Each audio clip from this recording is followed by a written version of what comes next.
ஹாய்ங்க, good evening. ஆக்சுவலாக இன்றைக்கி என்ன ப்ராடக்ட் பற்றி பார்க்க போகிறோம் அப்படின்னாக்கா, காஸ்டிக் சோடா அப்படிங்கிறது தான். காஸ்டிக் சோடா அப்படிங்கிறது சில பேருக்கு தெரியும், சில பேருக்கு தெரியாது. தெரியாதவங்களுக்கு நான் சொல்லிக்கிறேன், கேட்டுக்கோங்க. காஸ்டிக் சோடா அப்படின்னா என்னென்னாக்கா, இது ஒரு கெமிக்கல் தான். இது பார்த்திங்கனாக்க இந்த இதில் பாத்ரூம் டாய்லெட்லலாம் வந்து தண்ணி மேலே வந்துடும், செப்டிக் டேங்க் நிறைஞ்சிடும், அப்புறம் வந்து அடைச்சிக்கும், அப்போ வந்து தண்ணி வந்து போகாமல் இருக்கும் அப்படின்னு இல்லையா, அப்படிலாம் இருக்கும்ல. அதுக்கு வந்து இந்த காஸ்டிக் சோடாவை கொட்டி விட்டாக்க கண்டிப்பாக அதெல்லாம் ட்ரைனேஜ்லாம் க்ளீன் ஆகிடும். அண்ட் தென் வந்து இதை வந்து ஜிங்கில் யூஸ் பண்ணுவாங்க.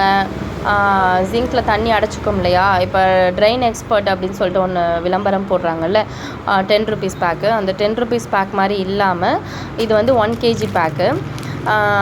அதில் வந்து சில பேருக்கு வந்து போகுது, ட்ரைனேஜ் க்ளீன் ஆகுது, சில பேருக்கு ஆக மாட்டேங்குது. பட் இது வந்து எல்லாத்த விட மோர் எஃபெக்டிவாக இருக்கும். அதே மாதிரி பார்த்திங்கனாக்க சில இதில் முடி அடைச்சிருக்கும், மண் அடைச்சிருக்கும், சில பைப்லலாம், டேங்க்கில் வந்து இந்த மாதிரி பைப்லலாம் மண் அடைச்சிருக்கும், அந்த மாதிரி இடத்துல பாசி பிடிச்சிருக்கும். இது எல்லாத்துலேயுமே வந்து நம்ம பைப் உள்ளலாம் க்ளீன் பண்ண முடியாது இல்லையா. ஸோ அப்போ என்ன பண்ணுவாங்க, இந்த காஸ்டிக் சோடாவை அதில் கொட்டி விட்டுருவாங்க. கொட்டி விட்டுட்டாக்கா அது வந்து அப்படியே எல்லாத்தையுமே க்ளீன் பண்ணி அழகாக கொண்டு வந்து வெளில விட்டுரும். அதுதான் இதோட ஸ்பெஷாலிட்டியே பார்த்திங்கனாக்க. அதே மாதிரி பார்த்திங்கனாக்க இது வந்து ரொம்ப ஹார்ம்ஃபுல்லாக இருக்கும். ஸோ அதனால தான் பேக்கிங்கே பார்த்திங்கன்னா இவங்க வந்து 1க்கு 2 கவராக போட்டிருப்பாங்க. அதே மாதிரி பவுடர் ஃபார்மில் இருக்கிற எந்த ஒரு காஸ்டிக் சோடாவும் வேஸ்ட். அது வாங்கி உங்களுக்கு எந்த பிரயோஜனமும் இருக்காது. ஸோ இந்த மாதிரி இதோட சைஸ் பார்த்திங்கன்னா ஒன்றும் பாதியமாக உடஞ்சிருக்கும் பார்த்திங்களா. அந்த மாதிரி கட் பண்ணியிருப்பாங்க. அதாவது கட்டி மாதிரி இருக்கும், கட்டி ஃபார்மில் இருக்கும்.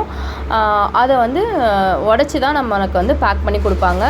பேக்கிங்கும் பார்த்திங்கன்னா 1க்கு 2 பேக்காக ஏன் போட்டிருக்காங்க அப்படின்னாக்கா, இது ரொம்ப வந்து ஹார்ம்ஃபுல்லாக இருக்கும். இதில் வந்து கை படவே கூடாது. இதை பேக் பண்ணும்போதே க்ளவுஸ் போட்டு தான் பண்ணுவாங்க. அந்தளவுக்கு வந்து கெமிக்கல் இதில் கலந்துருப்பாங்க. இதில் வந்து லைட்டாக ஒரு சொட்டு ஒரு சின்ன ஒரு பவுடர் பட்டாலும் கை வந்து டேமேஜ் ஆகிடும். ஸோ அதனால் ரொம்ப யூஸ் பண்ணும்போது ரொம்ப பார்த்து யூஸ் பண்ணணும். இப்போ நீங்கள் இதை யூஸ் பண்ணுறீங்க அப்படின்னாக்கா, இந்த எட்ஜில் லைட்டாக கட் பண்ணிவிட்டு அதை அப்படியே கொட்டி விட்டுற வேண்டியதான், அவ்வளோதான்.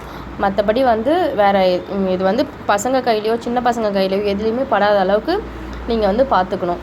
நம்ம யூஸ் பண்ணும்போதும் நம்ம பார்த்து யூஸ் பண்ணணும். பேக் பண்ணும்போது லைட்டாக கையில் பட்டால் கூட ரொம்ப இன்ஜுரி ஆகிடும். ஸோ அதனால் அதுக்கு தகுந்த மாதிரி இதை யூஸ் பண்ணணும். இதோட ப்ரைஸ் பார்த்திங்கனாக்க ஆஃபர் ப்ரைஸ் போயிட்டுருக்கு. வெளியிலலாம் பார்த்திங்கன்னா 180 ருபீஸ், 200 அந்த ரேஞ்ச் கூட போடுறாங்க. நம்மக்கிட்ட பார்த்திங்கன்னா ப்ரைஸ் வந்து 135 ஆர் 140 அந்த ரேஞ்ச் தான் இருக்குது. ஓகேங்களா. தேங்க்யூ.